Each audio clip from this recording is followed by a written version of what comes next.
마태복음 4장 23절에서 25절입니다. 예수님이 갈릴리에 다니시면서 복음을 전하십니다. 회당에서 말씀을 전하셨어요. 회당은 유대인들이 모이는 종교 교육의 장소입니다. 팔레스타인 전역에 또 유대인이 사는 소아시아 혹은 유럽까지도요. 유대인이 있는 곳은 다 회당이 있습니다. 그곳에서 예배하고 또 교육하고 성전이 없으니까 성전을 대체하는 곳이 회당입니다. 그 회당의 구조가 성전의 구조와 유사합니다. 지금 우리 예배당 생각해 보세요.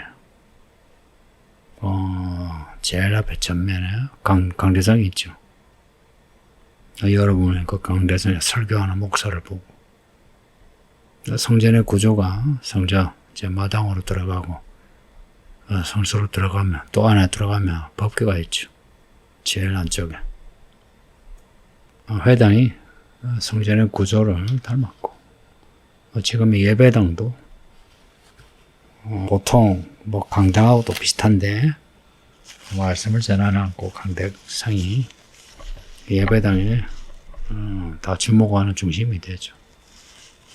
예수님이 회당에서 말씀을 가르쳤다. 초대교회까지 회당에서 말씀을 전했습니다. 나중에 사도들도 회당에서. 왜냐하면 회당에 유대인들이 모이거든요. 지금 회당에 유대인들이 이제 복음을 받아들이고 그리고 이방인들이 복음을 받아들이고 그러고 난 뒤에 이제 회당을 벗어나 교회, 예배당이 이제 생긴 겁니다. 그러면서 유대인의 회당과 교회가 이제 다른 거죠. 예수님은 회당에서 말씀을 전하셨다. 근데 이 동사를 보면 회당에서 가르치셨답니다. 그리고 복음을 전파하셨답니다. 그리고 병을 고치셨습니다. 예수님의 사역의 초기 모습인데 이게 나중에 초대교회 사도들의 모습하고 똑같습니다. 사도들이 예수님을 따라한 것이거든요. 그 말씀을 가르치는 게 우선입니다. 그 천국 복음을 전파하시는 것, 그 선포에 가르치고 선포하는. 그리고 그 가르치는 천국의 복음의 내용이 뭐냐? 병 고치고 귀신 쫓고 하나님의 나라의 능력을 나타내는 것이거든요. 지금도 그렇습니다. 교회의 가장 중심되는 일은 말씀을 가르치는, 말씀을 선포하는, 그리고 성도들의 삶의 문제들을 해결하는, 그게 돈 문제든 건강 문제든 어떤 문제든 간에 문제 해결하는 것. 이게 교회의 일입니다. 예수님이 전파하시고 고치시고 이걸 가르치는 그 천국 복음에 기초하신 거예요. 교회 생활 잘합시다. 교회 생활 잘한다는 것은 말씀 잘 배우고요. 배운 그 말씀을 사람들에게 잘 전하고 또 그 우리에게 있는 문제들을 해결하면서 하나님의 능력을 보여주는 겁니다. 그 예수님이 이렇게 하시니 온 수리아에 퍼졌다. 이 갈릴리, 수리아 이 지역 이름인데요. 갈릴리는 그 갈릴리 호수 주변 갈릴리 지방이라 합니다. 수리아는 그 갈릴리 지방하고 겹쳐져 있습니다. 그 갈릴리 지방 위로 수리아를 아람이라 하는데요. 구약에 나오는 아람 있죠. 메소포타미아, 그 강에서 갈릴리 요 지역까지 다 수리아 지방이랍니다. 수리아의 안디옥 바울이 복음을 전할 때 그 초대교회에 복음의 전초기지가 된 곳이 그 수리아의 안디옥입니다. 이곳에 유대인들이 많이 살고 있었고 또 회당이 있었고요. 소문이 먼저 갈릴리 그 근처에 수리아에 퍼져 사람들이 이제 예수님을 찾아온 거예요. 주로 병자들, 귀신 들린 자들. 예수님을 이제 처음에 찾는 그 무리들 보면 다 병자들이 그 귀신 들리고 한 그런 사람들이 예수님을 찾아요. 우리나라도 이래 병 고치면 교회가 빨리 커지죠. 25절 보면 갈릴리, 데가볼리, 예루살렘, 유대아, 요단강 건너편에서도 사람들이 많이 모였다. 그 예수님을 따랐다는 겁니다. 근데 갈릴리, 데가볼리, 예루살렘, 유대, 요단강 하면 그 당시 그 이스라엘이라고 하는 그 지역 전체를 포괄한 겁니다. 그 예수님의 소문이 온 나라에 퍼졌다는 겁니다.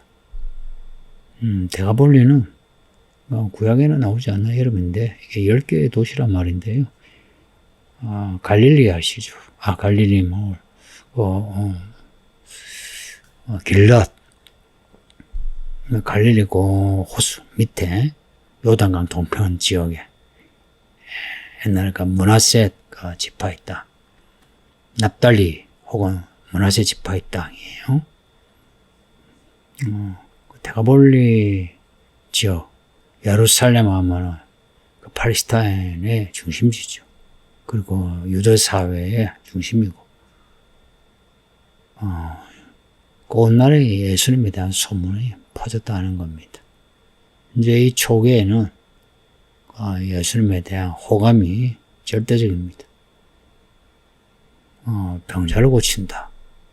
그 이스라엘 사회에서 특별한 일이거든요. 귀신을 쫓아낸다. 이것만이 아니고 예수님이 오병이어로 5,000명을 먹이시고 물리를 걸으시고 이런 소문들이 이게 일파만파로 퍼지는 거예요. 그러면 그 당시에 아픈 사람들, 가난한 사람들이 예수님을 쫓아오는 겁니다. 오늘 본문은 이제 여기까지인데, 근데 이 예수님을 따르는 이 사람들이 나중에 다 사라지고 없습니다. 예수님이 12사도로 세운 12제자들도 거의 다 없어지고, 예수님 혼자 십자가 고난을 지셨어요. 왜 그렇게 됐을까요? 이유는 의외로 단순한데, 사람들이 예수님을 따를 때 예수님이 전하시는 그 말씀은 놓치고 예수님이 하시는 그 일, 그 기적을 행하는 그 일에만 마음을 둔 겁니다. 가끔 그런 믿음을 우리도 보죠. 뭔가 하나님이 기적적으로 이제 해주시면 믿음이 업되죠, 그죠? 뜨거워지고. 근데 점차 그런 뜨거운 믿음이 사라지고 냉랭하고 나중에는 그 미지근한 믿음에 마치 미지근한데 음식을 놔두면 막 벌레가 생기는 것처럼 그 믿음이 썩어가는 그런 분들이 있습니다. 여러분은 그런 사람 되지 마세요. 의외로 많은 성도들이 초기에 예수님을 잘 믿다가 미건해지고 썩은 믿음이 됩니다. 예수님이 하신 일 보세요. 회당에서 가르치고 천국 복음을 전하시고 병을 고치시고, 이 순서를 꼭 기억하세요. 서울기는 교회는 이 순서를 따릅니다. 말씀 가르치는 거, 선포하는 거, 그리고 질병을 비롯해서 인생의 문제 해결하는 거. 이 순서를 따릅니다. 이 순서는 바뀌지 않아요. 만약 이게 바뀌면은요, 결국은 말씀을 잃어버려요. 기적만 쫓아가요. 그래서 사이비 이단에게 넘어가는 겁니다. 사이비 이단들이 이런 능력을 행하는 거 많이 자랑하잖아요. 그러면 사람들이 혹 당해가지고 와 대단하다, 저기 가야 되겠다 하고 쫓아다니죠. 우리나라의 이단들이 그랬어요. 생각나는 게 예전에 박태선 천부교, 문성명도 그렇고요.